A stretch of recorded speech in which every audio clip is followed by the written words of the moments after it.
學識亦都要接受自己係一個普通人，一個平凡人。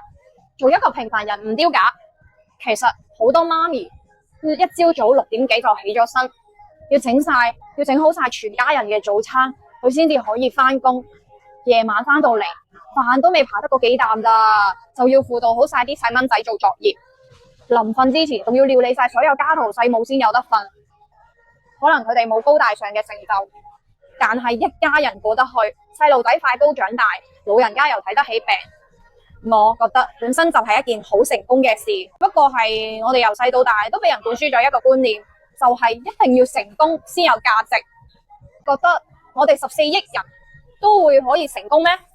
其實大多數人有飯食，有人愛，爭人錢，唔爭人哋錢就已經好成功啦。我都係38歲之後先明白呢個道理。我之前做過好多份工，但係嗰份工作但係喺呢一份工作嘅時候，我揾唔翻自己，我做唔翻自己，冇晒光。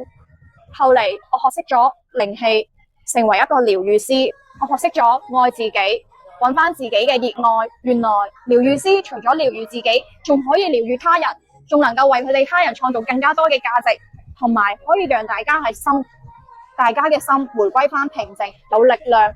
我要成為一個對社會有正向貢獻嘅人士。有能力保護我愛嘅人，對我嚟講，呢啲就係成功。所以咧，唔好怕自己普通，唔好怕自己平凡，平凡同普通都唔丟架噶。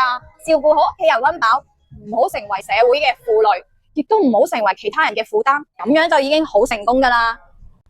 加油，平凡人！如果你都每日忙到好似陀螺，但係又唔屬於你自己，仲要滿足喺別人嘅期待嘅時候，又別人嘅期待，亦都忘記咗自己真正想要乜嘢。表面一切正常，但係內心空洞無光。給自己一個重新開機，我忘咗你，我又忘了自己一個重新開機嘅機會。而家私信我，免費領取10分鐘靈氣自我療癒音頻，立即緩解焦慮，找回內心平靜。能量狀態評估，幫你揾到攰嘅根源，唔係雞湯，係具體嘅能量方案。